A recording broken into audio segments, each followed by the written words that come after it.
October 15, 2019. Staff Sergeant Marcus Delgado had seen combat across 3 continents and trained with the deadliest operators in the world. But nothing prepared him for the moment he glanced at the slender woman's rifle log during a joint training exercise in rural Montana. The confirmed kill count next to her name made his blood turn to ice, a number so impossibly high that only a handful of snipers in modern warfare history had ever reached it. But the real question that haunted him wasn't about the number itself, it was how did a civilian contractor with no military record end up with a Barrett .50 cal and a body count that rivaled the most elite operators in SEAL team history? Before we jump back in, tell us where you're tuning in from, and if this story touches you, make sure you're subscribed because tomorrow, I've saved something extra special for you.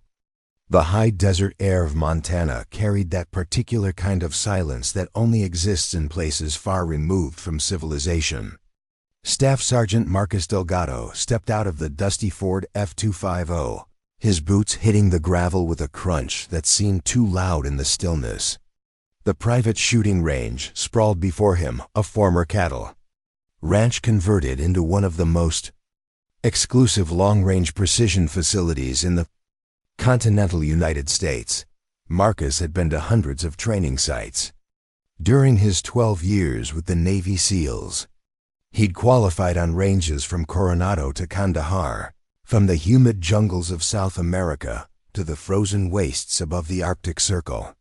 But this invitation had come through unusual channels, a personal request from his former commanding officer, Commander Raymond Hayes, now retired and working in private security consultation. "You need to see this for yourself," Hayes had said over the phone 3 days earlier. "I can't explain it. You just need to be there." That kind of cryptic message from Hayes wasn't typical. The man had a reputation for being direct, almost brutally so. If he was being vague, there was a reason. The ranch house sat about 200 yards from the main parking area, a low-slung structure that had been reinforced with what looked like blast-resistant materials. Smart. Marcus noticed the subtle security measures, cameras positioned at angles that eliminated blind spots, reinforced door frames, ballistic window film catching the morning light. A man in his 60s emerged from the building, weathered face breaking into a practiced smile. "Staff Sergeant Delgado? I'm Robert Kirkland." We spoke on the phone. They shook hands. Kirkland had the grip of someone who'd spent decades working with his hands, and his eyes carried that particular alertness that never really leaves people who've operated in dangerous environments. "Commander Hayes speaks highly of you," Kirkland continued, gesturing toward the main building. "Said you were one of the best he'd ever worked with." "Hayes is generous with his praise," Marcus replied, falling into step beside him. "He mentioned this was an evaluation consultation for advanced long-range capabilities, among other things." Kirkland pulled open the heavy door. "We're developing a training protocol for a specialized contract. Need someone with your background to assess viability and provide recommendations." The interior was climate-controlled and surprisingly sophisticated. Banks of monitors displayed various ranges targets set at distances. Marcus estimated from 800 yards out to what looked like nearly 2,000.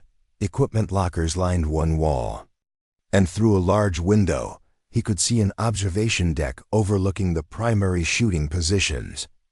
"Coffee?" Kirkland offered, moving toward a commercial-grade machine that looked like it belonged in an upscale cafe rather than a shooting facility. "Black." "Thanks." As Kirkland prepared the drinks, Marcus studied the photographs on the wall. Most showed groups of shooters, military, law enforcement, the occasional politician trying to look tough for the camera. But one photo caught his attention. It showed a lone figure at a shooting position, barely visible in desert camouflage, a massive rifle extending from the prone position. "That was taken in Iraq," Kirkland said, handing Marcus a steaming mug. 2007. Haditha district. Marcus leaned closer. Something about the photo nagged at him, but he couldn't place what. Your primary instructor should be here shortly, Kirkland continued, checking his watch. She's usually early, but she had to drive in from Billings this morning. She? Marcus kept his tone neutral, but he noticed Kirkland watching for his reaction. Problem with that, Staff Sergeant? Not at all. Some of the best shooters I've worked with were women. It was true, he'd trained alongside female operators who could outshoot most of their male counterparts.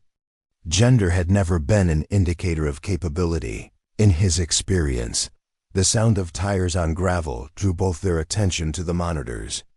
A dark green Jeep Wrangler pulled into the lot, and Marcus watched as the driver's door opened. A woman stepped out, late 30s, maybe early 40s, with dark hair pulled back in a simple ponytail. She wore practical outdoor clothing, hiking boots, cargo pants, and a faded brown jacket that had seen better days. What struck Marcus immediately was the way she moved. Efficient, economical. No wasted motion as she retrieved a hard case rifle bag from the back of the Jeep and a smaller gear bag from the passenger seat. She carried them like they weighed nothing. Though Marcus knew a Barrett .50 caliber and its accessories could easily exceed 40 pounds. That's her, Kirkland said, something in his voice that Marcus couldn't quite identify. Respect? Caution? Maybe both. The woman entered through a side door, and Marcus heard her footsteps in the hallway before she appeared in the doorway. Up close, he could see the small scars on her hands, the kind that came from years of working with equipment in harsh conditions. Her eyes were a striking hazel, and they assessed him with the same quick efficiency she'd shown carrying her gear. Staff Sergeant Delgado, this is Sarah Vance. Kirkland made the introduction. Sarah, this is the consultant I told you about. Her handshake was firm, brief. Good to meet you, likewise. Marcus noticed she didn't use any courtesy titles. Didn't ask about his service or make small talk. Interesting. I'll let you two get started, Kirkland said, backing toward the door. Sarah knows the facility. I'll be in my office if you need anything. Once he was gone, Sarah moved to one of the equipment lockers and began the process of preparing her gear with practiced movements. Marcus found himself analyzing her technique unconsciously. It was what he did, what he'd been trained to do. Kirkland said, you're here to evaluate training protocols? Sarah didn't look up from her work. That's right. Long-range precision applications. What's your personal record? Distance-wise? Confirmed hit at 1,640 yards. Wind was a nightmare that day. She nodded, still not looking at him. Afghanistan or Iraq? Afghanistan, you? Iraq, mostly. She straightened, holding what Marcus immediately recognized as a Barrett M107A1. The massive rifle looked almost delicate in the way she handled it, checking the chamber with automatic precision. We're starting at 1,200 yards today. Work our way up depending on conditions. Marcus followed her through a reinforced door that led to the primary shooting range. The setup was impressive, multiple firing positions at varying elevations, state-of-the-art spotting scopes, weather stations providing real-time data on wind speed and direction. Sarah moved to the farthest position, setting down her gear with careful precision. Marcus took up a position beside her, preparing his own equipment, a .338 Lapua Magnum that was considered top tier for long-range work, though it looked almost modest next to the Barrett. You'll spot first, Sarah said, settling into position behind her rifle. I want to see if you can read the conditions out here. Montana wind patterns are different from anything in the Middle East. It was a test. Marcus realized, fine, he'd been tested before. He pressed his eye to the spotting scope, adjusting focus on the target, 1,200 yards downrange. The wind was moving right to left, maybe 8 miles per hour at their position, but he could see the vegetation at the 600-yard mark, indicating a shift to almost 12. There would be a crosswind component that would push the round left. "Wind's variable," he called out. 8 here, but picking up to 12 around the midpoint. 3/4 of the value left. Agreed. Sarah's voice was calm, focused. He heard her breathing pattern change, settling into the rhythm that preceded a shot. Barrett's report was thunderous, even with hearing protection, and Marcus tracked the round through the scope. Direct hit. Center mass on a silhouette target. "Good call on the wind," Sarah said, already working the bolt to chamber another round. Again, same target. They worked through 15 shots, and Marcus found himself impressed despite his intentions to remain professionally detached. Sarah's accuracy was exceptional, not just good, but operating at a level that suggested thousands of hours of practice. Maybe tens of thousands. "My turn," Marcus said finally. Moving behind his rifle. Sarah took the spotter position without comment. And Marcus began his own string of shots. The .338 felt familiar, comfortable. He put 5 rounds into a 6-inch group at 1,200 yards solid work by any standard. "You're compensating too much for the wind at the 800-yard mark," Sarah observed. "There's a natural windbreak from that ridge line. Trust your initial read more." She was right. Marcus made the adjustment on his next shot and tightened his group considerably. They worked for another hour, gradually increasing the distance. Sarah's performance remained consistent, eerily so. At 1,600 yards, she was still maintaining groups that would make any military sniper envious. Preparing and narrating this story took us a lot of time, so if you are enjoying it, subscribe to our channel. It means a lot to us. Now back to the story. Finally, as they prepared to pack up for a break, Marcus decided to ask the question that had been building. "Where'd you train? Who certified you?" Sarah paused in the act of cleaning her rifle, and for the first time, he saw something flicker across her face. Not quite a smile, not quite wariness.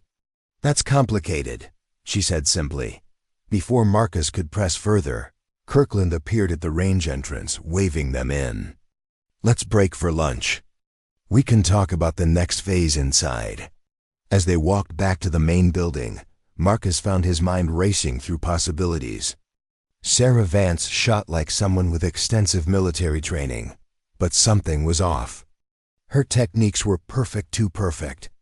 Like someone who'd learned from the best but hadn't developed the small individual variations that came from operational experience alongside a unit. It wasn't until they reached Kirkland's office that Marcus saw it. The logbook sat on Kirkland's desk, open to a page filled with entries.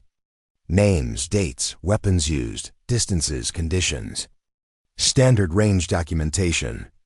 But as Marcus glanced down while Kirkland retrieved bottles of water from a small refrigerator, his eyes caught on one column he almost missed: confirmed kills, and next to Sarah Vance's name, written in neat, precise numbers. 387. Marcus felt his hand freeze halfway to the water bottle Kirkland was offering him. 387. The number burned in his vision, and for a moment he wondered if he'd misread it. But no, there it was, clear as day in the logbook's neat columns. His mind immediately began running calculations. Chris Kyle, the most lethal sniper in American military history, had 160 confirmed kills. The Finnish sniper Simo Häyhä, legendary from World War II, was credited with over 500, but that was across months of the Winter War in conditions that would never be replicated. In modern warfare, in Iraq and Afghanistan, the numbers were lower, more carefully documented, more stringently verified. 387 confirmed kills would put Sarah Vance in a category that simply didn't exist for American contractors. Hell, it would put her above nearly every military sniper in recent history. "Something wrong, Staff Sergeant?" Kirkland's voice cut through his thoughts. Marcus forced himself to look up, accepting the water bottle with what he hoped was a neutral expression. "No, just reviewing the range data." But Kirkland's eyes flicked to the logbook, and Marcus saw recognition there. The older man knew exactly what Marcus had seen. In fact, Marcus realized Kirkland had left the logbook open deliberately. This was part of whatever test or evaluation was actually happening here. Sarah had moved to the window overlooking the range, her back to both of them. If she knew what Marcus had just discovered, she gave no indication. "The afternoon session will be different," Kirkland said, closing the logbook with a deliberate motion and sliding it into a desk drawer. "We're going to run some scenario-based exercises. Sarah will walk you through the setup." "What kind of scenarios?" Marcus kept his voice level professional. "Problem solving under pressure. Moving targets, variable conditions, time constraints." Kirkland settled into his chair, fingers steepled. The kind of situations where perfect range performance doesn't always translate to operational success. Marcus nodded slowly. This was starting to feel less like a training evaluation and more like a job interview, though for what position? He couldn't say. Sarah turned from the window. "We should eat first. There's a diner about 10 minutes down the road. We can brief the scenarios there." The suggestion surprised Marcus. He'd expected to remain on site, maybe eat from whatever provisions the facility kept. But Kirkland nodded his approval. "Good idea. Take my truck, it handles the back roads better than a Jeep." 20 minutes later, Marcus found himself sitting across from Sarah in a worn booth at Rosie's Diner. A classic American roadside establishment that probably hadn't changed its decor since 1985. The lunch crowd was thin, a few ranch hands, an elderly couple, a trucker working through a plate of chicken fried steak. Sarah ordered coffee and a club sandwich with an efficiency that suggested she'd been here before. Marcus went with the same, more out of simplicity than actual preference. "You have questions?" Sarah said once the waitress had departed. It wasn't phrased as a question. "Several, the logbook, among other things." Sarah wrapped both hands around her coffee mug, staring into the dark liquid as if it held answers. "What do you know about Operation Cyclone?" Marcus searched his memory. CIA program. 1979 to 1989. Funded and trained Mujahedin fighters in Afghanistan against the Soviet invasion. One of the largest covert operations in agency history. "Good. What about Operation Timber Sycamore?" This one was more recent, more classified. Syrian Civil War. 2012 to 2017, officially. CIA program to train and equip rebel forces fighting Assad. Officially shut down by the current administration. Though there's debate about whether all aspects actually ended. "You're well informed." Sarah's eyes finally lifted to meet his. "Now, what do you know about the contractors who operated in the gaps between those official programs?" Marcus leaned back, understanding beginning to dawn. "Off-book operations. Deniable assets. People who could be in places and do things that couldn't be officially sanctioned." "Exactly." Sarah's sandwich arrived, but she ignored it for the moment. "My father was one of those contractors. Started in Central America in the 80s, moved to the Middle East in the 90s. He taught me to shoot when I was 8 years old. By the time I was 16, I could outshoot most of the men he worked with." This wasn't the story Marcus had expected. He picked up his own sandwich, giving her space to continue. "When I was 19, my father was killed in Fallujah. 2004, ID. He wasn't officially there, so there was no flag ceremony, no military honors, nothing. Just a phone call from someone I'd never met telling me he was gone." Marcus understood loss. He'd lost teammates, friends, brothers in arms. But he'd had the structure of the military around him, the rituals and support systems. "I'm sorry." Sarah shrugged, but Marcus could see the old pain in her eyes. "I was angry. Angry at the people who'd sent him into danger and then pretended he didn't exist. Angry at a system that used men like him and then discarded them. So I did something stupid. You went to Iraq. Syria first, actually. 2011. The uprising against Assad was just beginning. And there were opportunities for people with specialized skills who didn't ask too many questions about paperwork. Sarah finally took a bite of her sandwich, chewing slowly. I told myself I was honoring my father's legacy. Really, I was just looking for a way to channel my rage into something that felt purposeful. The diner's jukebox clicked over to a new song, some country ballad about lost love and open roads. Marcus waited, sensing there was more.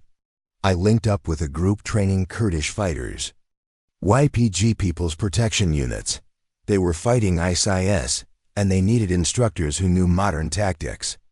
I spent 6 months teaching basic marksmanship and small unit tactics. Sarah's eyes went distant, seeing something beyond the diner's windows. That's where I fired my first shot in combat. ISIS fighter setting up a machine gun position about 400 yards out. I was using an old Dragonov, barely zeroed.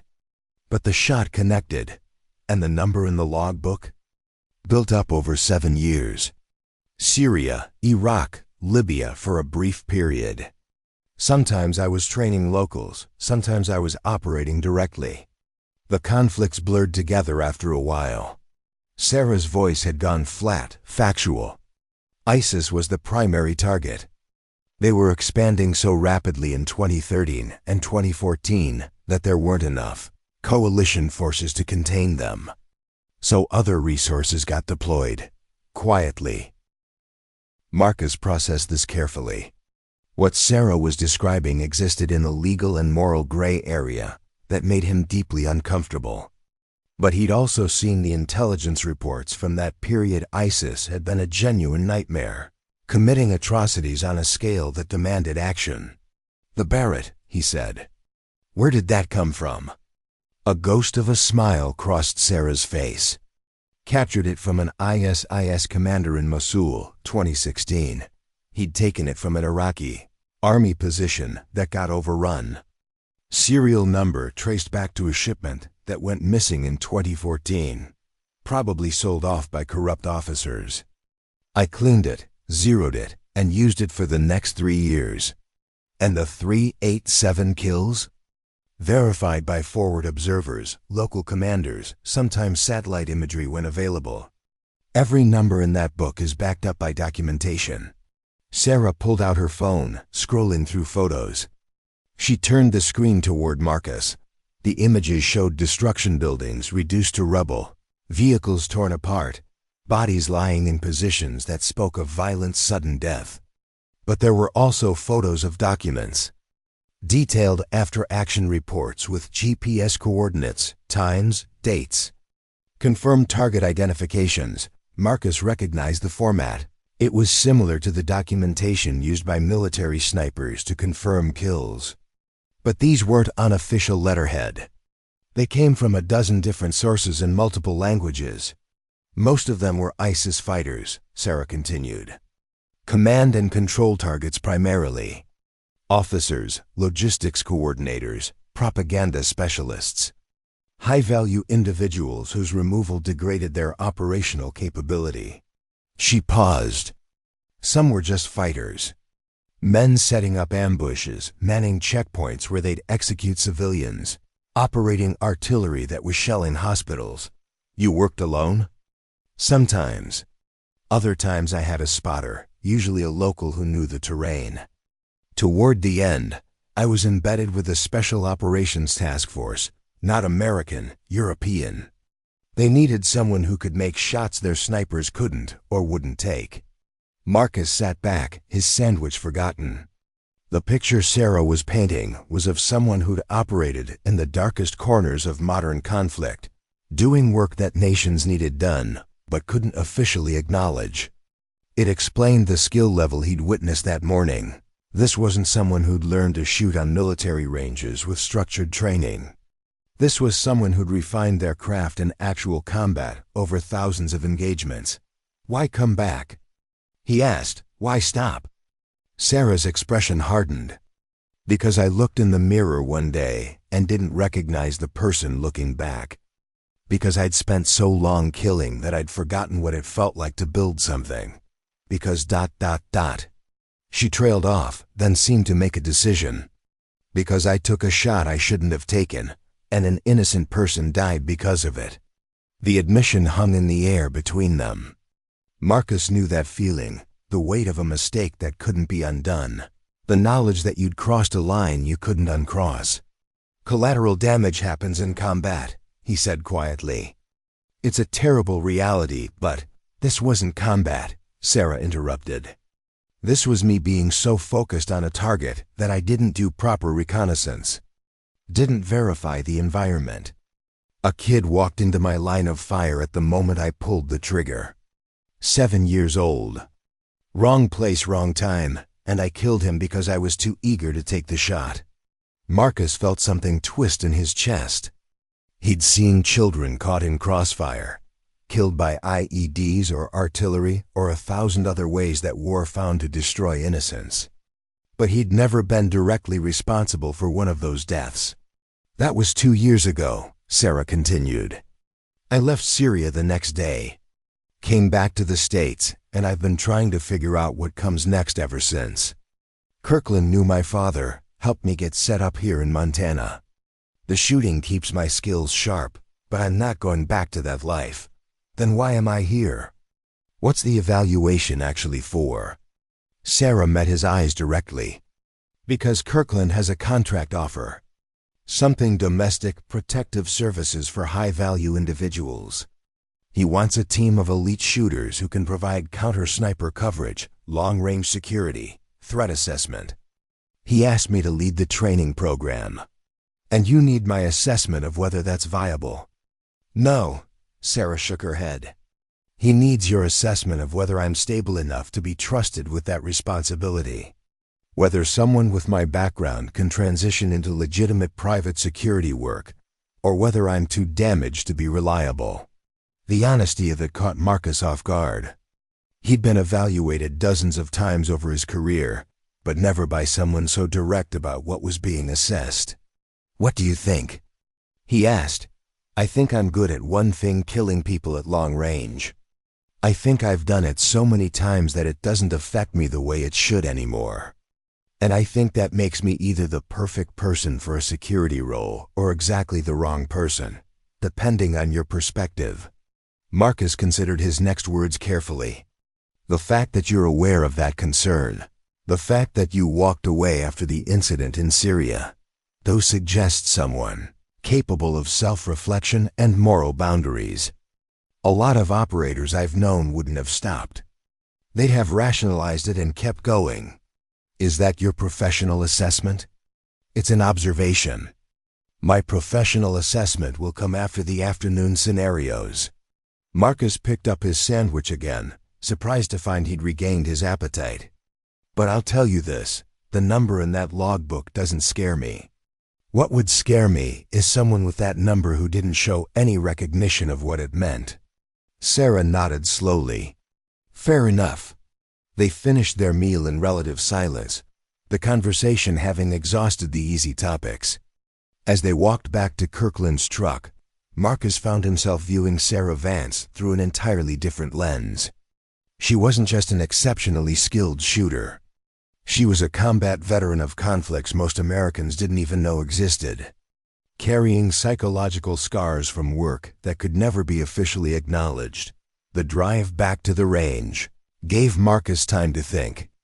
He'd come here expecting to evaluate training protocols, maybe assess some new long-range shooting techniques. Instead, he was being asked to judge whether someone who'd operated in the moral gray zones of modern warfare could successfully transition to legitimate security work. It was the kind of question that didn't have easy answers. When they pulled into the facility's parking lot, Kirkland was waiting outside, speaking on a satellite phone. He ended the call as they approached. Change of plans, he said, his expression grave. We just got word of a situation developing. Nothing that concerns the facility, but it means we need to accelerate the evaluation timeline. What kind of situation? Marcus asked. Kirkland glanced at Sarah, and some unspoken communication passed between them. The kind that might require exactly the skill set we've been discussing. I'll brief you both inside. But Staff Sergeant Delgado, I need your preliminary assessment now. Based on what you've seen and learned today, do you trust Sarah Vance's capabilities and judgment? Marcus looked at Sarah, who met his gaze steadily. Her expression gave nothing away, but he could see the tension in her shoulders. The way her hand unconsciously touched the spot where a sidearm would typically rest. He thought about the precision he'd witnessed on the range that morning. The honesty she'd shown over lunch. The weight of experience in her eyes and the self-awareness to recognize her own potential liabilities. Yes, Marcus said finally. I trust her capabilities. As for judgment, I think she's demonstrated exactly the kind of moral awareness that makes for sound decision-making under pressure. Kirkland nodded, satisfied. Good, because we might need both of you operational within the next 48 hours. Kirkland's office had transformed in the hour they'd been gone. The casual consultation space now resembled a tactical operations center. 3 additional monitors had been set up on a folding table, displaying satellite imagery, news feeds, and what looked like building schematics. A secure laptop sat connected to multiple external drives, and Marcus noticed the telltale encryption indicators on the screen. A woman Marcus didn't recognize stood by the window, arms crossed, studying the monitors with intensity. She was younger than Sarah, maybe early 30s, with close-cropped blonde hair and the bearing of someone accustomed to command. She wore tactical pants and a fitted black shirt that couldn't quite conceal what Marcus identified as a concealed carry holster at her hip. Staff Sergeant Delgado. This is Jennifer Torres. Kirkland made the introduction. She's the client I mentioned, head of executive protection for Meridian Solutions. Torres turned, and Marcus found himself being assessed with the same clinical precision he'd used on others countless times. Her handshake was brief, all business. Commander Hayes spoke highly of you, Torres said. Said you were one of the few people he'd trust with his life in a genuinely bad situation. Hayes has always been generous. He also said you had a gift for staying calm when everything's going to hell. Torres gestured to the monitors. That's the skill set we need right now. Marcus moved closer to the displays, Sarah stepping up beside him. The satellite imagery showed what appeared to be a large estate in mountainous terrain, expensive construction. Extensive grounds, multiple buildings connected by covered walkways. This is the Talbot estate, Torres began, pulling up additional images. Located about 90 miles southeast of here, up in the Burtooth Mountains. Belongs to Senator Richard Talbot. You might know him from the Armed Services Committee. Marcus did know the name. Talbot was a 3-term senator with significant influence over defense appropriations and military policy.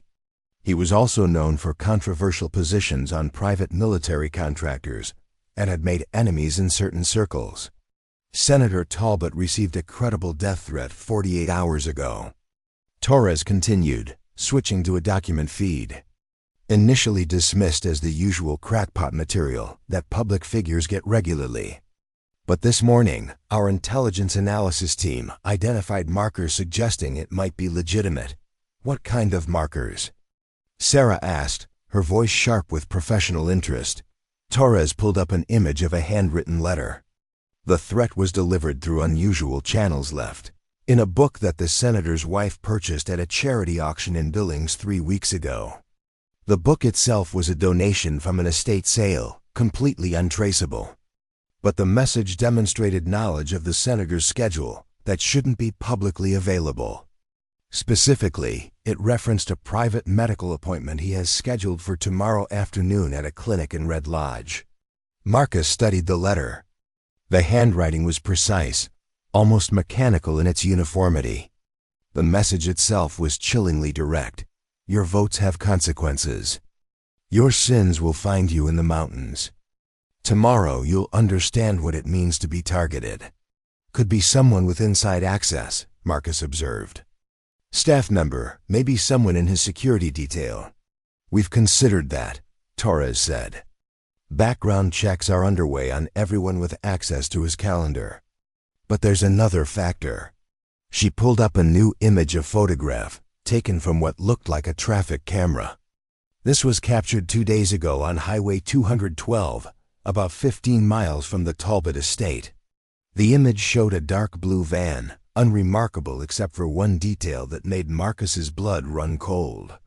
In the reflection of a store window, barely visible but unmistakable to someone who knew what to look for, was the distinctive profile of a long-range rifle case. Could be a hunter, Kirkland said, though his tone suggested he didn't believe it. It's hunting season in Montana. Could be, Torres agreed. Except the van was registered to a shell company that dissolved 6 months ago.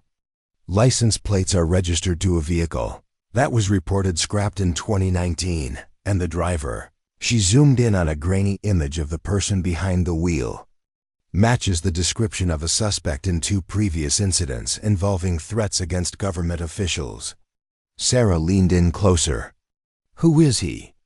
We don't have a confirmed identity. FBI calls him the Advocate.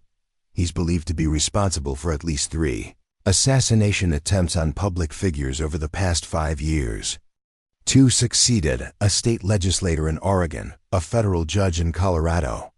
The 3rd failed only because the target changed their schedule at the last minute. Marcus felt the familiar tightness in his chest that came before operational deployment. What's his M.O.? Long-range precision fire. Never closer than 800 yards, usually much farther. He's patient, does extensive reconnaissance, and doesn't take the shot unless conditions are perfect. Both successful hits were single shots, single kills, one at 1,100 yards, the other at nearly 1,400. Why hasn't this been all over the news? Marcus asked. Torres exchanged a glance with Kirkland. Because the government doesn't want to create a panic about a domestic sniper targeting elected officials. The cases were investigated as separate incidents, and the connection wasn't made until recently when a joint task force started looking at patterns. Sarah had moved to study the estate imagery. What's the senator's security situation? Standard executive protection, former Secret Service agents. Good people, but not equipped for this kind of threat. They're trained for close-in protection, crowd control, vehicle security. None of them are qualified to counter a long-range sniper threat. You want us to provide overwatch, Marcus said, understanding clicking into place. More than that, Torres corrected. I want you to identify every possible shooting position within 2 miles of that estate, assess threat vectors, and establish counter-sniper protocols. If this guy makes an attempt, I want him neutralized before he takes the shot. It was an ambitious ask. 2 miles in mountainous terrain meant potentially hundreds of positions that could offer line of sight to the estate. Doing a proper assessment would take days, maybe weeks. They had hours. When does the senator arrive at the estate? Sarah asked. He's already there. Arrived this morning with his wife and their 2 daughters. They're scheduled to remain through the weekend. It's his wife's birthday celebration. Marcus moved to the topographical maps displayed on one of the monitors. The Bertooth Mountains were rugged, heavily forested in places, but with alpine meadows and rocky outcroppings that would offer excellent long-range shooting positions.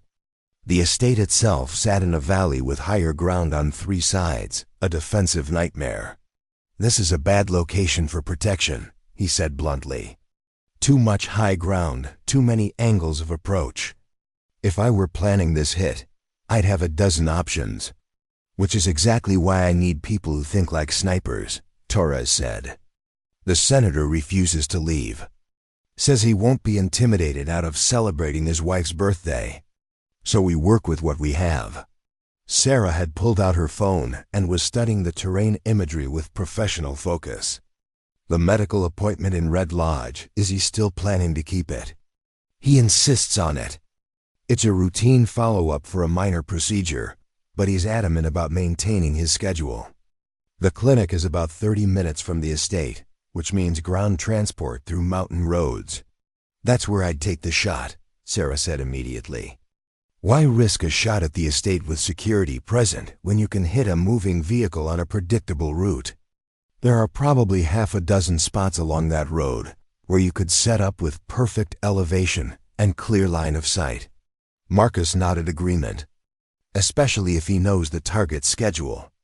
He could be in position hours in advance, wait for the vehicle to enter the kill zone, take the shot, and be gone before anyone could respond. Torres pulled up a map of the route between the estate and the clinic. What would you do if you were planning the protection detail? Marcus studied the terrain, his mind automatically calculating angles and distances. I'd vary the route, use a different road each time, never establish a pattern. I'd have scout vehicles ahead checking for anomalies, and I'd have counter-sniper teams posted at every high point along potential routes. We don't have the personnel for that kind of coverage, Torres admitted. My team consists of 6 close protection agents. Good people, but this isn't their specialty. Then you don't transport, Sarah said flatly. You bring the medical team to the estate. Set up a mobile examination room, have the doctor come to him. The senator won't agree to that. He's already pushing back on what he calls excessive security theater. Marcus exchanged a glance with Sarah, seeing his own frustration reflected in her expression. It was a story as old as executive protection principals who didn't understand the threats they faced, who made security decisions based on politics or ego rather than tactical reality. Then someone needs to explain the situation to him in terms he'll understand, Marcus said. Show him the threat assessment, the imagery of the van, the pattern of previous attacks. Make it clear this isn't theater, it's the difference between life and death. Kirkland, who'd been silent through most of the briefing, finally spoke. I'll handle the senator. He and I served together in the Marine Corps Reserves 30 years ago. He'll listen to me, even if he won't listen to his security team, Torres nodded. Do it. Meanwhile, I need Vance and Delgado on site at the estate within the next 3 hours. Assess the terrain, identify vulnerabilities, and establish a defensive posture. If this guy is planning to make his move tomorrow, we need to be ready. Marcus felt the old familiar surge of adrenaline, the shift into the operational mindset that came with accepting a mission. But there was also hesitation. This wasn't a military operation with clear rules of engagement and chain of command. This was private security work, operating in a gray area where the legal implications could be murky. What are the rules of engagement? He asked. If we identify a threat, what's our authorization? Torres's expression hardened. Montana law allows for the use of deadly force to prevent the imminent death or serious bodily harm of another person. If you have a credible, imminent threat, someone in position with a weapon aimed at the senator or his family, you're authorized to neutralize that threat. And if the situation's ambiguous, someone in a shooting position but no weapon visible or unclear intent, then you use your judgment. That's why I asked for the best. Torres pulled out 2 folders, handing one to Marcus and one to Sarah. These contain detailed information about the estate layout, security protocols, communication frequencies, and contact information for local law enforcement. You'll be briefed on site by my lead agent, Frank Morrison. He's former FBI hostage rescue team, knows the area well. Sarah flipped through her folder, speed reading the contents. What about equipment? I've got my Barrett and a spotter scope, but we'll need more for proper coverage. There's a full equipment locker at the estate, Torres said. Long-range rifles, optics, communications gear, night vision. Anything you need that's not there, we can have delivered within a few hours. Marcus was already mentally cataloging what he'd need. His .338 Lapua Magnum was in his vehicle, along with his personal gear bag.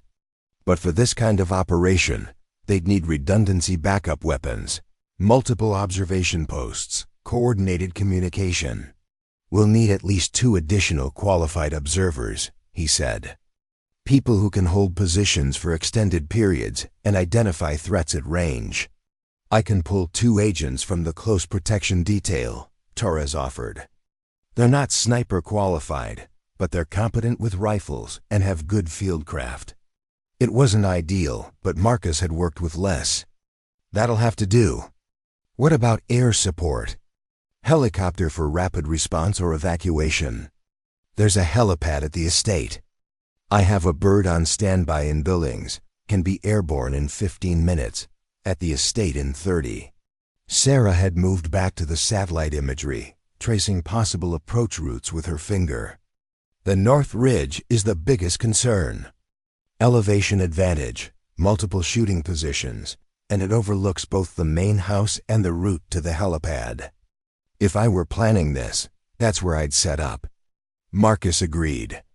We'll need continuous observation on that ridge. Rotation of observers to maintain coverage through day and night cycles. I'll take the first shift, Sarah said immediately. I'm used to long-duration observation. Marcus can establish the overall defensive plan and coordinate with the close protection team. It was a logical division of labor, and Marcus didn't argue. Sarah had more recent operational experience in this kind of environment, and her skill level meant she could hold a position effectively alone if necessary. Torres checked her watch. It's 14:30 now. I want you both on site by 18 o'clock. That gives you time to pack, brief with Morrison, and establish initial positions before dark. The medical appointment is scheduled for 14 o'clock tomorrow, which means the senator would need to depart the estate by 13:30 to arrive on time. Assuming Kirkland can't convince him to cancel. Marcus said, assume he can't. Plan for the worst-case scenario. It was sound tactical thinking. Hope for the best, prepare for the worst. Kirkland stepped forward, addressing both Marcus and Sarah directly. I know this isn't what either of you signed up for when you came here today, but I wouldn't ask if I didn't think you were the right people for this situation. Senator Talbot has 2 daughters, one's 15, the other's 12. If this assassin gets his shot, there's a good chance there'll be collateral damage. The mention of the children shifted something in Marcus's calculation. This wasn't just about protecting a politician. It was about preventing a tragedy that would destroy a family and likely traumatize 2 young girls for life. He looked at Sarah, seeing his own resolve reflected in her expression. She'd made mistakes in her past, carried guilt from a child's death that clearly still haunted her. This was a chance to prevent that kind of tragedy, to use her skills for protection rather than destruction. We'll do it, Marcus said. But we do it my way. No political interference, no second-guessing from the senator's staff. If I say the situation's too dangerous, we extract immediately his consent or not. Torres nodded. Agreed. You have full tactical authority. Morrison and his team will follow your lead. And if we identify the shooter? Sarah asked quietly. What's the preference, capture or kill? The question hung in the air, and Marcus saw Torres consider her answer carefully. If you can capture him safely, do it.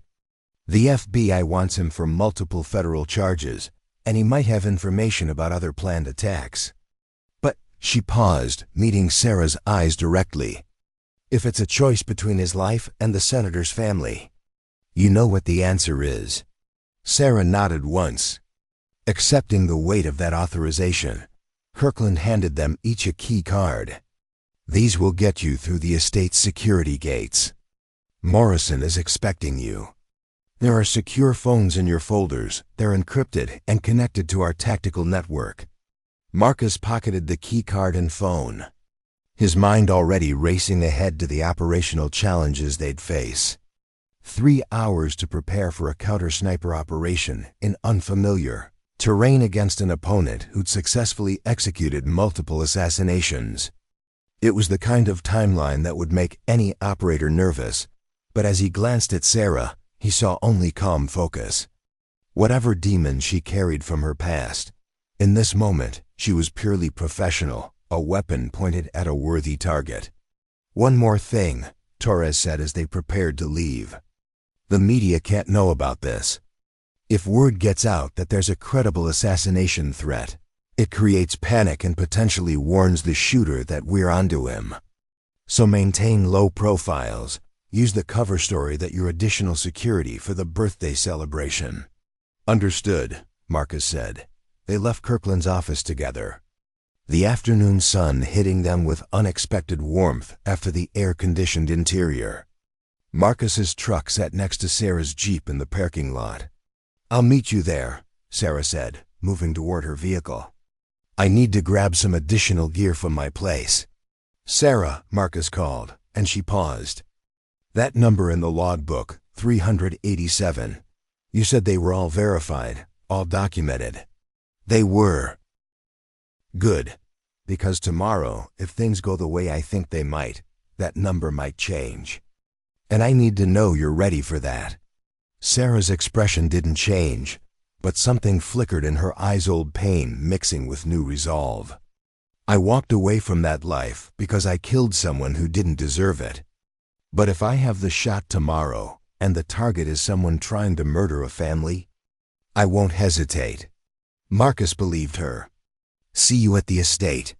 As he drove away from the facility, Montana's vast landscape spreading out before him, Marcus found himself thinking about the choices that had led him to this moment. He'd left the Navy SEALs to escape the constant deployments, the grinding toll of operational life. He'd wanted peace, distance from violence. Instead, he was driving toward what might become one of the most challenging operations of his career, protecting a family from an assassin in terrain that favored the attacker at every turn. But as he checked his gear and mentally prepared for what lay ahead, Marcus realized something important. This wasn't the same as his military service. This time, the mission wasn't about geopolitics or strategic objectives. It was simpler, cleaner. Stop a killer from destroying innocent lives. He could live with that mission. Thought the question was whether he and Sarah, Vance, a woman with 387 confirmed kills and a conscience that had finally caught up with her, could succeed where so many security teams failed. In less than 24 hours, they'd have their answer. The Talbot estate emerged from the mountain landscape like something out of an architectural magazine, all glass, stone, and expensive timber, positioned to maximize the dramatic views of the Beartooth Range. Marcus's truck climbed the winding private road as the sun began its descent toward the western peaks, casting long shadows across the valley floor. The security checkpoint at the main gate was more substantial than he'd expected. Reinforced barriers, camera arrays, and 2 guards in tactical gear who checked his credentials with professional thoroughness before waving him through. Good. At least the perimeter security was taking the threat seriously. Sarah's Jeep was already parked in front of the main house when Marcus pulled in. She stood beside it talking to a man in his 50s wearing khakis and a polo shirt that didn't quite conceal the body armor underneath. Frank Morrison, Marcus assumed. "Staff Sergeant Delgado," Morrison called out as Marcus approached, extending his hand. "Frank Morrison. Ms. Torres speaks highly of you both." Up close, Morrison had the weathered look of someone who'd spent decades in high-stress environments. Former FBI hostage rescue team, Torres had said. That meant serious tactical experience and the kind of calm professionalism that came from handling genuinely dangerous situations. "Call me Marcus. What's the current situation?" Morrison gestured toward the main house. "Senator and his family are inside. They're aware of the enhanced security, but not the full extent of the threat. Kirkland's working on that conversation now. My team has established a standard protection detail, but we're not equipped for long-range threats. That's where you come in." "Show us the layout," Sarah said. All business. Morrison led them to a Range Rover parked nearby. pulling out a tablet that displayed detailed maps of the estate and surrounding terrain. Main house here 20,000 square feet, mostly glass on the south and west faces for the view. Guest house 200 yards north, staff quarters another 100 yards beyond that. Helipad on the eastern edge of the property. Marcus studied the layout, immediately identifying the vulnerabilities Sarah had mentioned earlier. The north ridge dominated the entire estate, offering clear sight lines to every building. The approach road from the main gate was exposed for nearly a quarter mile. Even the helipad sat in what amounted to a shooting gallery for anyone positioned on the high ground. What about the route to Red Lodge? Marcus asked. Morrison swiped to a different view showing the highway and surrounding terrain. Highway 212 is the only practical route. 12 miles of mountain road with multiple choke points. Here, here, and here, he indicated 3 locations, are the most obvious ambush sites. Elevation advantage, clear sight lines, multiple escape routes.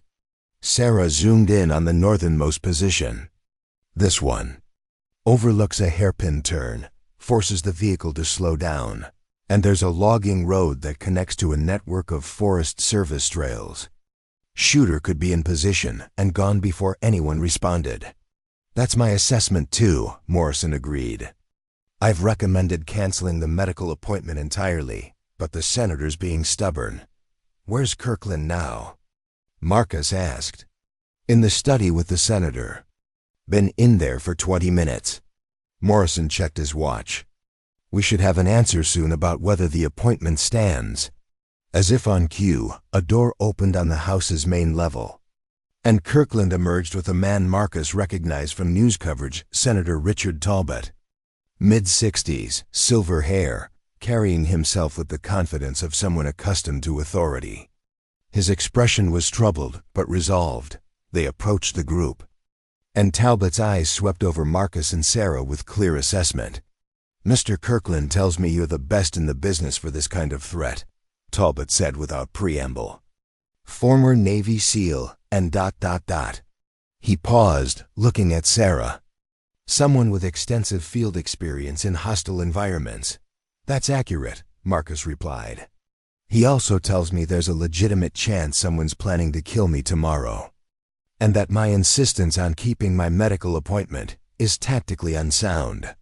Talbot's jaw tightened. I don't like being told what to do, but I'm not stupid enough to ignore professionals when they're trying to keep my family safe. You'll cancel the appointment? Morrison asked. No, but I'll compromise. Bring the doctor here, do the examination at the estate. My wife's birthday dinner is tomorrow evening, and I won't have this threat hanging over that celebration. So we end this tomorrow, one way or another. It wasn't ideal, but it was workable. Marcus nodded. We can make that work, but we need your cooperation. That means you and your family stay inside the main house, except when we explicitly clear you for movement. It means following our security protocols without question. Talbot studied Marcus for a long moment, then extended his hand. You have my cooperation. Do whatever you need to do. After the senator returned inside, Morrison exhaled slowly. Well, that went better than expected. He usually fights security measures harder than that. Kirkland must have shown him the threat assessment photos, Sarah said. Nothing motivates cooperation like seeing evidence someone wants you dead. Morrison pulled out a radio. Let me introduce you to the rest of the team. Then we'll do a full terrain assessment before we lose the light. The close protection team consisted of 5 other agents, 2 women and 3 men. All former law enforcement or military with solid credentials. They gathered in a converted garage that served as a security operations center. Walls lined with monitors showing camera feeds from around the property. Marcus laid out the tactical situation with brutal honesty. We're defending against a long-range precision threat in terrain that favors the attacker. The target is a known assassin with at least 2 successful hits. He's patient, professional, and won't take the shot unless conditions are perfect. One of the agents, a woman named Rebecca Chun, who'd done 10 years with Secret Service, raised her hand. "What's our biggest vulnerability?" "Time and manpower," Sarah answered. "We have less than 24 hours to cover hundreds of potential shooting positions across several square miles of mountainous terrain. Even with everyone here working in shifts, we can't maintain eyes on every angle." Marcus pulled up the topographical map on one of the monitors. "So we prioritize." Sarah identified the North Ridge as the primary threat. It's got the elevation, the sight lines, and the most practical approach routes for someone trying to avoid detection. That's where we focus our main effort. He traced positions on the map as he spoke. "Sarah will establish a primary observation post here, with clear view of the ridge and overlapping coverage of the estate. I'll position here on the western high ground, secondary priority, but still viable for a shooter. We need 2 more observers on rotating shifts to cover the eastern approaches." "I'll take one of those positions," Morrison volunteered. "I qualified as a designated marksman in the FBI. Not sniper level, but I can hold a position and identify threats." Chun nodded. "I'll take the other. I grew up hunting in Colorado, comfortable with long-duration observation." "Good." Marcus moved to the equipment locker Morrison had mentioned. Inside was an impressive array of hardware, precision rifles and various calibers, high-end optics, night vision devices, communication gear. Everything they'd need for a professional counter-sniper operation.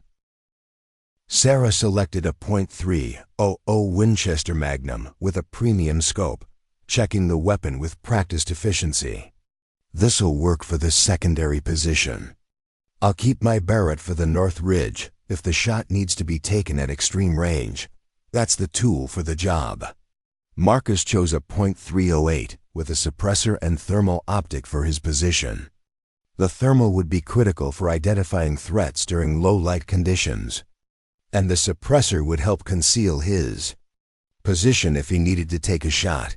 They spent the next 90 minutes conducting what Sarah called a terrain walk, physically moving through the estate grounds and surrounding areas to identify angles, dead zones, and potential problems that didn't show up on maps. The sun was setting by the time they finished, painting the mountains in shades of orange and purple that would have been beautiful under different circumstances. "The good news," Marcus said as they regrouped at the operations center, "is that there are really only 4 positions that offer the combination of range, sight lines, and escape routes that a professional would use. The bad news is we can't cover all 4 simultaneously with our current manpower." Sarah had spread out printed satellite photos on a table, marking positions with a grease pencil. "But we can make it expensive for him. If he uses any of these positions and we've got eyes on them, he loses the element of surprise. Even if he takes the shot and hits, we'll have his location and can respond." "Which assumes he cares about getting caught," Morrison observed. "Some of these ideological types are willing to die for their cause." "The advocate isn't that type," Marcus said. "According to Torres's brief, he's been active for 5 years with multiple successful operations. That suggests someone interested in long-term effectiveness, not martyrdom. He'll want an escape route." Chun had been studying the marked photos. "What if we're overthinking this? What if he doesn't take the shot tomorrow at all? The medical appointment was just one piece of information in the threat letter. Maybe it was a misdirection, and he's planning something different." It was a valid concern, and Marcus had considered it. Possible. But the timeline suggests urgency. The letter said tomorrow, and the van was spotted 2 days ago. If he's in position, he's burning resources every day he waits. Food, water, maintaining concealment. Professional operators minimize exposure time. "So we assume tomorrow is the day," Sarah concluded. "Which means tonight we establish positions, tomorrow we execute." Morrison checked the duty roster. "I'll have 2 agents on roving patrol throughout the night, 2 on static positions monitoring cameras, and 2 resting for tomorrow's operation." Where do you two want to be? I'm going to the North Ridge now, Sarah said. Get into position while there's still some ambient light. Settle in for a long night. Marcus understood her reasoning. If the shooter was already in position, and there was a chance he might be moving around in daylight tomorrow could expose him. Better to be in place before dawn, ready for whatever came. I'll coordinate from here tonight, Marcus said. Review the camera feeds, refine our response protocols. I'll move to my position at 0400 and be established before first light. Morrison nodded approval. Chun, you'll relieve Vance at 0800 on the North Ridge. I'll take the eastern position at 0600. We rotate every 4 hours to maintain alertness. It was solid planning, and Marcus felt the familiar pre-operation focus settling over him. This was what he'd trained for, what he was good at taking chaotic, dangerous situations and imposing order through careful preparation and professional execution. Sarah gathered her gear, loading her pack with everything she'd need for a potentially 12-hour observation stint: water, high-calorie food, spare batteries for her optics, thermal blanket, waste management supplies. The unglamorous reality of long-duration sniper operations. You good? Marcus asked quietly as she prepared to head out. Sarah met his eyes, and he saw the same calm focus he'd observed on the range that morning. I'm good. This is what I do. What you did, Marcus corrected gently. You walked away from that life, remember? I walked away from killing people in foreign wars. That weren't my fight, Sarah said. This is different. This is protecting a family from someone who's murdered before and will murder again. I can live with that. Marcus couldn't argue with the logic. He watched as she shouldered her pack, easily 60 pounds with the Barrett and ammunition, and headed for the door. Sarah, he called, and she paused. If you get the shot, you don't need to take it unless you're certain. We can call in law enforcement, let them handle the arrest. She considered this for a moment, then shook her head. If I've got a clear shot on someone targeting the senator or his family, I'm taking it. I've made mistakes, carried guilt for innocent deaths. But hesitating when action is required? That's not a mistake I'll make. Then she was gone, disappearing into the gathering darkness. Morrison watched her go, then turned to Marcus. She's an interesting one. Torres said she has field experience, but she didn't elaborate. Want to fill in the blanks? Marcus considered how much to reveal. Sarah's history wasn't his story to tell, but Morrison deserved to know who he was working with. She operated in Syria and Iraq for 7 years. Contract work, training local forces and conducting direct action against ISIS. Very good at what she does, but she walked away because the work took a toll. Morrison whistled softly. And Torres hired her for protective services. That's a hell of a career change. People are capable of change, Marcus said. And sometimes the skills that make someone effective in one environment translate to another. Let's hope you're right. Because if things go sideways tomorrow, we're betting lives on her stability. Marcus couldn't disagree with that assessment. But something in his gut told him Sarah Vance would perform when it mattered. She'd lived with the weight of failure, carried the burden of a mistake that haunted her. That kind of burden either broke people or forged them into something harder, more reliable. He suspected Sarah was the latter. The night passed with agonizing slowness. Marcus rotated through the operations center, monitoring feeds, coordinating with the roving patrols, and maintaining radio contact with Sarah on the North Ridge. She checked in every hour, brief, professional reports that nothing had changed. At 0230, one of the roving agents reported possible movement on the western tree line, about 800 yards from the main house. Marcus immediately pulled up the thermal cameras covering that sector. Scanning for heat signatures, nothing.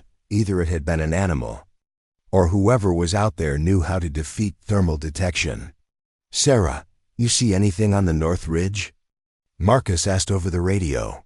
Negative. All quiet here. Could have been deer, lots of them in these mountains. Probably.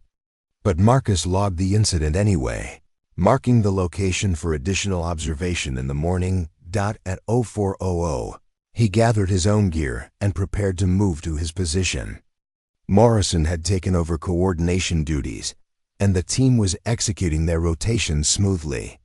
Professional, competent, exactly what Marcus wanted to see. The pre-dawn darkness was absolute as Marcus made his way to the western observation post. He moved slowly, carefully, using night vision to navigate the rocky terrain. His position was a small depression on a hillside about 1,200 yards from the main house, far enough to avoid detection, close enough to engage threats effectively. He settled in, establishing his hide with minimal disturbance to the surrounding vegetation. The thermal optic on his rifle would give him an advantage in the darkness, and as dawn approached, he'd switch to conventional optics for better clarity. At 0530, the sky began to lighten, and Marcus conducted a systematic scan of his sector. Nothing unusual. Just mountains, trees, and the distant lights of the Talbot estate. Below, Sarah's voice crackled over the radio at 0600. "I've got something." North Ridge, approximately 1,800 yards from the main house. Heat signature, looks human-sized, been stationary for at least 20 minutes. Marcus felt an adrenaline spike. "Can you confirm my identity?" "Negative. Too much vegetation for a clear visual. But whoever it is, they're in a prime shooting position with direct line of sight to the estate." "Hold position. I'm notifying Morrison." Marcus switched to the command frequency. "Morrison, Sarah's got a possible contact on the North Ridge. Stationary heat signature, positioned with clear sight lines to the estate." "Copy that. Do we engage?"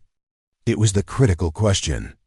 They had authorization to neutralize threats, but they needed to be certain before taking action. Killing a hiker or wildlife photographer because they were in the wrong place at the wrong time wasn't an option. "Sarah, can you get a better angle for positive ID?"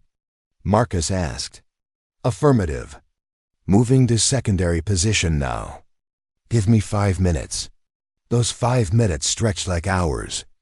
Marcus kept his optic trained on the North Ridge, knowing Sarah was maneuvering through difficult terrain to get a better vantage point. Finally, her voice returned. "I've got visual. It's a man, prone position, and he's got a rifle. Long-range setup, looks like a bolt action with a high magnification scope. He's oriented directly toward the main house." Marcus's pulse quickened. "Can you identify the weapon?" There was a pause as Sarah adjusted her position. "Negative on specific model, but the profile is consistent with a precision rifle. And Marcus, he's got a rangefinder. He's actively gathering data on the estate." That was enough. No legitimate reason for someone to be in that position with that equipment at this hour. "Morrison, we've got a confirmed threat," Marcus transmitted. "Armed individual in shooting position on the North Ridge, actively conducting reconnaissance on the estate. Rules of engagement?" Morrison's voice was tense as Marcus made the call. "Sarah, do you have the shot?" "Affirmative. Range is 1,847 yards. Wind is minimal, visibility is good. I can take him. 1,847 yards. Over a mile." It was an extraordinarily difficult shot, even for someone of Sarah's caliber. But if they waited, gave the shooter time to detect their presence or relocate, they might lose him entirely, or worse, he might take his shot first. "Stand by," Marcus said. He switched frequencies again.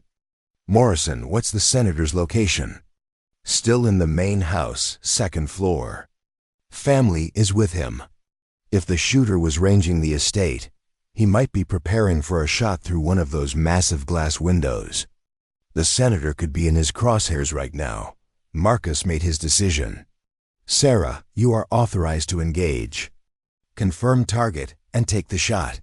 "Copy that. Engaging." In the growing dawn light, Marcus trained his optic toward the North Ridge. knowing he was too far away to see what Sarah was seeing. But unable to look away, somewhere in those mountains, Sarah Vance was about to add one more number to her count. And this time, Marcus thought, it would be the right person for all the right reasons. Sarah's breathing slowed to the rhythm she'd perfected over 7 years of combat operations. 4 seconds in, hold for 2, 6 seconds out. Her heart rate dropped, the world narrowing to the reticle of her scope, and the distant figure nearly 2,000 yards away. Barrett's weight was familiar. Against her shoulder, the rifle an extension of her will. She'd made shots at this distance before, dozens of them, across Syrian deserts and Iraqi highlands. But those had been against enemies in active war zones, not on American soil with legal consequences hanging in the balance. Through her scope, the target remained motionless in his hide. Professional setup, she noted. He'd positioned himself in a natural depression, with vegetation providing concealment from aerial observation. His rifle, she could now identify it as a custom bolt-action. Likely .338 Lapua Magnum was trained on the estate's main house. Target is adjusting position, Sarah transmitted quietly. He's settling in behind his rifle. I assess he's preparing to take a shot. The rangefinder on her scope read 1,847 yards. She'd already calculated the ballistics. The Barrett's .50 BMG round would drop approximately 520 inches at this distance. Wind was her biggest variable, currently reading 4 miles per hour left to right. But the mountains created unpredictable air currents. Her finger rested beside the trigger guard, not touching the trigger itself. Not yet. Marcus, I need confirmation, she said.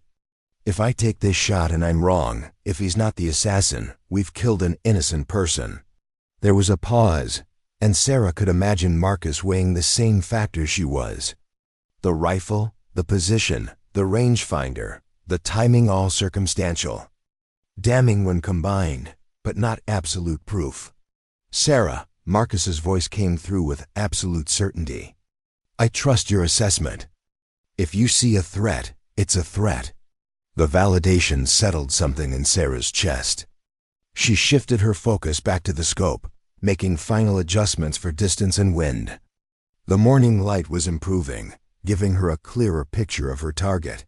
Then the man moved, through her scope. Sarah watched him chamber around, the distinctive motion of a bolt-action rifle being prepared to fire. His eye went to his scope, body settling into the classic sniper's shooting position. He was taking aim at the house. Sarah's finger moved to the trigger. Target is hot, she transmitted. Engaging now. The world condensed to a single moment, the crosshairs centered on the man's upper torso. Her breathing at the natural pause between breaths. Her finger applying steady pressure. Barrett roared. The massive rifle's recoil was substantial, even for someone of Sarah's experience. The weapon bucking against her shoulder as the .50 caliber round left, the barrel at nearly 3,000 feet per second. She rode the recoil, immediately cycling the bolt and reacquiring her target. Through the scope, she saw the impact, the figure jerking violently, collapsing from his shooting position. His rifle tumbled away down the slope. Target down, Sarah reported, her voice steady despite the adrenaline flooding her system. Confirmed hit, target is not moving. Morrison, get a team to that location now, Marcus ordered. Approach with caution. If he's still capable of fighting, he's extremely dangerous. Sarah maintained her position, scope locked on the fallen figure. Professional discipline kept her from moving until she had confirmation. She'd seen wounded fighters play dead before, waiting for rescuers to lower their guard, but the target remained, motionless as Morrison and 2 agents made their way up the North Ridge. It took them 12 minutes to reach the location, 12 minutes where Sarah barely breathed. Finger ready on the trigger for a follow-up shot that never became necessary. We've got him, Morrison's voice finally crackled through. He's dead. Single shot, center mass. Hell of a shot at this distance. Sarah finally allowed herself to exhale fully, easing her finger away from the trigger. The relief was physical, but underneath it was something more complex, the familiar weight of another life taken, even one that had been threatening others. Confirmed identity? Marcus asked. There was a pause as Morrison searched the body. White male, approximately 40 years old. No ID on him, but he's got a sat phone and what looks like detailed surveillance photos of the estate. His rifle was a custom .338 with a high-end scope, serial number filed off. That's our guy, Marcus said. Secure the scene. I'm notifying Torres and local law enforcement. Sarah began the careful process of clearing her weapon and packing her equipment. The Barrett had performed perfectly. The shot at 1,847 yards was one of the longest of her career. And she'd made it on American soil, protecting innocent lives rather than in some foreign war zone. It should have felt different somehow. Better. But the wait was the same. By the time she made it back to the operations center, the estate was swarming with activity. FBI agents had arrived, along with local sheriff's deputies and what looked like federal forensics teams. The body was being photographed, documented, processed with the kind of thorough investigation that hadn't been possible for most of Sarah's previous kills. Marcus met her at the door, studying her expression. You good? I'm good, Sarah said, and mostly meant it. It was a clean shot, justified threat. But it's still a life. One life to save, potentially 4 others, Marcus reminded her. The senator and his family are safe because of what you did. Senator Talbot himself emerged from the main house an hour later after the FBI had provided an initial briefing. He approached Sarah directly, his wife and daughter standing behind him. Agent Morrison told me what you did, Talbot said quietly. The distance, the conditions, the split-second decision. My family is alive because of your skill and judgment. Sarah felt uncomfortable with the gratitude, uncertain how to respond. I was doing my job, Senator. No, Talbot's wife stepped forward, tears in her eyes. You saved our lives. Our daughters' lives. That's more than just a job. The 2 girls, 15 and 12, looked at Sarah with expressions mixing fear, awe, and gratitude.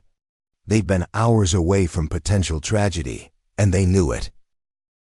Sarah found herself thinking of the 7-year-old boy in Syria, the mistake that had driven her from combat operations. She couldn't undo that death, couldn't bring him back or absolve herself of the guilt. But maybe, in some small way, protecting these 2 girls balanced the scales slightly. I'm glad you're safe, Sarah said simply. Later, as the investigation continued and statements were taken, Torres pulled both Sarah and Marcus aside. The FBI identified him, Torres said. His name was David Brennan, former Army sniper who went off the rails after a medical discharge. He'd been active in extremist circles for years, blamed government officials for everything from his discharge to broader political grievances. This was going to be his statement. How many others are out there like him? Marcus asked. Too many, Torres admitted. Which is why I need people like you two. The contract offer still stands: lead instructor positions for counter-sniper training, protective services consultation, threat assessment. What happened here proves we need this capability. Sarah exchanged a glance with Marcus. 24 hours ago, she'd been questioning whether she could transition from combat operations to legitimate security work. Now she had her answer. I'm in, Sarah said. But on one condition: we do this right. Proper vetting, clear rules of engagement, no gray area operations. If I'm going to use these skills, it has to be for protection, not politics. Agreed, Torres said. Marcus? Marcus had been silent, processing everything that had happened. Finally, he nodded. I'm in. But Sarah's condition applies to both of us. We do this the right way, or we don't do it at all. You have my word. Torres extended her hand. and they shook on it. As the sun set over the Bertooth Mountains that evening, Sarah stood alone on the estate's observation deck, looking out at the ridge where she'd taken the shot. The logbook back at Kirkland's facility would need updating. 388 confirmed kills now. Though this one felt categorically different from all the others, this one had been about prevention rather than prosecution of war, protection rather than destruction. And somehow that distinction mattered. Marcus joined her, 2 cups of coffee in hand. He offered her one, and they stood in comfortable silence, watching the mountains fade into darkness. "You know what the difference is?" Sarah said finally. "Between 387 and 388? What?" "For the first time in 7 years, I don't have to question whether it was necessary. I know it was. I saw the threat, made the call, and saved lives. That's something I can live with." Marcus raised his coffee cup in a small salute. "To doing the right thing, even when it's hard." Sarah touched her cup to his. "To second chances." As they stood there in the Montana twilight, 2 warriors who'd seen too much violence and carried too many scars. They both understood something fundamental. The skills that had been forged in war could be repurposed for protection. The training that had made them effective at taking lives could be redirected towards saving them. It wouldn't erase the past. Sarah would still carry the guilt of the child in Syria, just as Marcus carried his own operational scars. But maybe, with purpose and careful application, they could build something better from the wreckage of what they'd been. The Barrett .50 that had taken 388 lives would now serve a different purpose, training others to protect the innocent, to identify threats before they materialized, to make the hard calls that kept families safe. Where did she get that Barrett .50? Sarah Vance had taken it from the battlefield, but she was giving it a new mission, and that mission started tomorrow. Up next, you've got 2 more standout stories right on your screen. If this one hits the mark, you won't want to pass these up. Just click and check them out. And don't forget to subscribe and turn on the notification bell so you don't miss any upload from us.